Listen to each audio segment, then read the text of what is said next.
मेरे प्यारे विद्यार्थियों, आज का विषय क्या है? महिला की साहस गाथा इस पाठ के अभ्यास भाग की चर्चा। पिछली कक्षा में चर्चित अभ्यास भाग को 1 से लेकर 3 तक नोट्स में लिखे हैं ना? सिर्फ लिखना काफ़ी नहीं है, लिखने के बाद ठीक तरह से पढ़कर समझना, याद करना भी बहुत ज़रूरी है। बच्चों, समय का महत्व समझो और सही समय पर अपना काम पूरा करो। अगर दिए गए काम को टालते रहोगे तो अंत में जब बहुत सारे काम बचेंगे तो परेशान हो जाओगे, चिंता में पड़ जाओगे।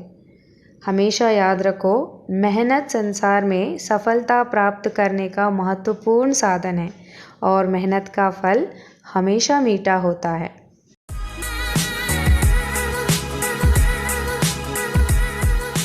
तो चलिए बच्चों, आज हम भी अपना काम सही समय पर पूरा करेंगे।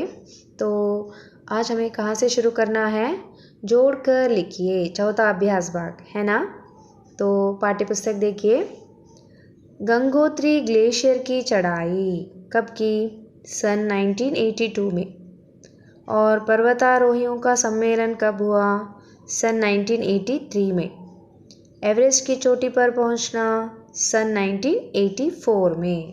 बच्चों, अब 5वां मुख्य प्रश्न, अनुरूप शब्द लिखिए, उसकी तरफ ध्यान दीजिए। प्रथम 2 शब्दों के संबंधों के अनुरूप तीसरे शब्द के संबंधित शब्द लिखिए। तो पहला प्रश्न देखिए, पहाड़ गिरी, चोटी शिखर। दूसरा प्रश्न, काला नाग पर्वत, गंगोत्री ग्लेशियर। तीसरा, कर्नल कुल्लर, मेजर का नाम कुमार। चाय गरम, बर्फ ठंडी। 5वां प्रश्न देखिए, पहले हिमालय पर्वतारोही पुरुष तेंजिंग नोर्गे। तो पहली एवरेस्ट पर्वतारोही महिला जुंके ताबी। बच्चों, आगे का प्रश्न, स्त्रीलिंग शब्द लिखिए। तो जल्दी जल्दी बताइए। बाप माँ, पुरुष स्त्री, भाई बहन, बेटा बेटी, श्रीमान श्रीमती। बच्चों, अब 7वां प्रश्न, उदाहरण के अनुसार लिखिए।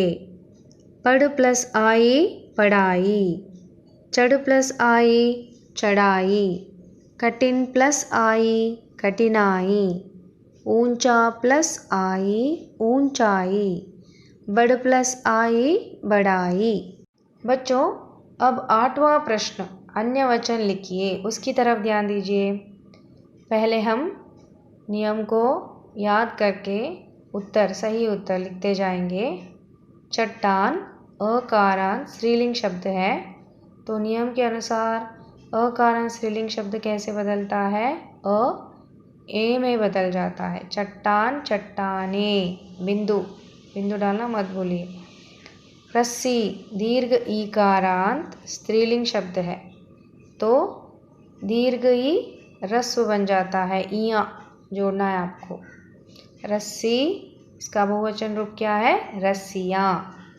उसके बाद शीशा आकारांत पुल्लिंग शब्द है, कैसे बदलता है? ये में बदल जाता, ए में बदलता है, शीशा शीशे। चोटी दीर्घ ईकारांत स्त्रीलिंग शब्द है, तो नियम के अनुसार कैसे बदलता है? यहाँ जोड़ना है आपको, चोटियाँ, टी दीर्घ रस्व बन जाता है, चोटियाँ। उसके बाद चादर अकारांत स्त्रीलिंग शब्द है, कैसे बदलता है? जैसे चट्टान चट्टाने, उसी तरह से चादर चादरें। बच्चों, आगे का प्रश्न, विलोम शब्द लिखिए, उसकी तरफ ध्यान दीजिए। आरोहण अवरोहण, चढ़ना उतरना, ठंडा गरम, परिश्रम आलस्य, सामने पीछे। बच्चों, अब 10वां प्रश्न, समानार्थक शब्द लिखिए, उसकी तरफ ध्यान दीजिए। पहले हम उदाहरण पढ़ेंगे। पहाड़ गिरी पर्वत, चोटी शिखर शिखा, सुबह सवेरा प्रातःकाल, महिला स्त्री औरत, नज़दीक पास निकट। बच्चों, अब आगे का प्रश्न, निम्न शब्दों में विशेषण तथा संज्ञा शब्दों को अलग अलग कीजिए। तो पहले याद कर लीजिए किसे संज्ञा कहते हैं। हाँ, जो शब्द किसी व्यक्ति, वस्तु, स्थान, भाव, अवस्था, गुण, दोष या समूह का नाम बताता है उसे हम संज्ञा कहते हैं। तो विशेषण, जो शब्द संज्ञा या सर्वनाम की विशेषता बताए उसे विशेषण कहते हैं। तो वहाँ पर उदाहरण देखिए, ऊंचा पर्वत। यहाँ पर ऊंचा संज्ञा पर्वत के बारे में कुछ विशेष जानकारी देता है, तो इसलिए ऊंचा विशेषण, पर्वत संज्ञा। उसी तरह से मधुर स्वर, कैसा है स्वर, मधुर है, तो मधुर विशेषण, स्वर संज्ञा।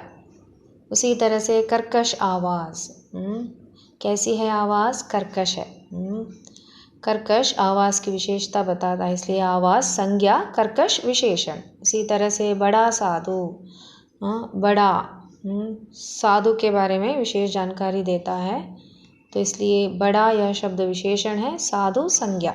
उसी तरह से ठंडी हवा, कैसी हवा, ठंडी, तो ठंडी हवा की विशेषता बताता है, इसलिए ठंडी विशेषण, हवा संज्ञा।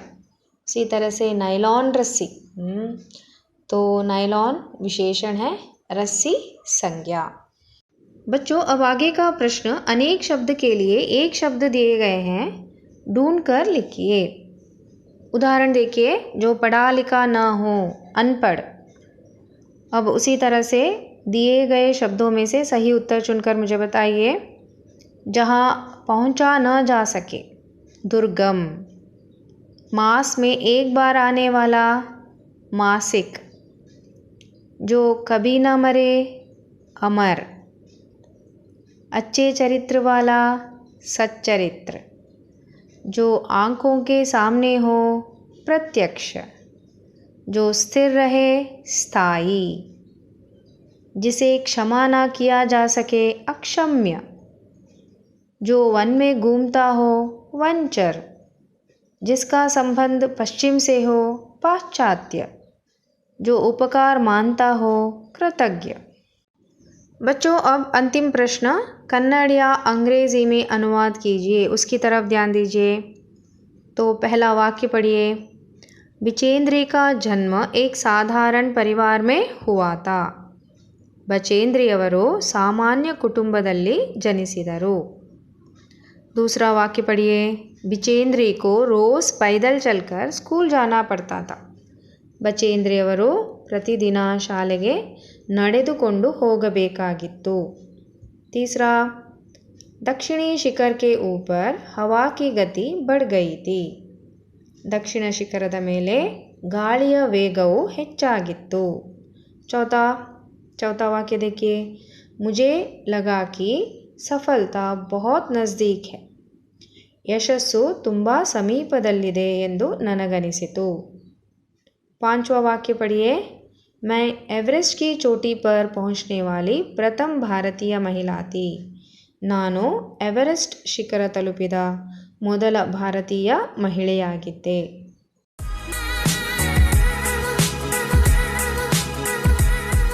बच्चों, आज का गृह कार्य क्या है? चर्चित सारे अभ्यास भाग को नोट्स में लिखना है। सिर्फ लिखना काफ़ी नहीं है, लिखने के बाद उसे फिर से पढ़िए और याद कर लीजिए।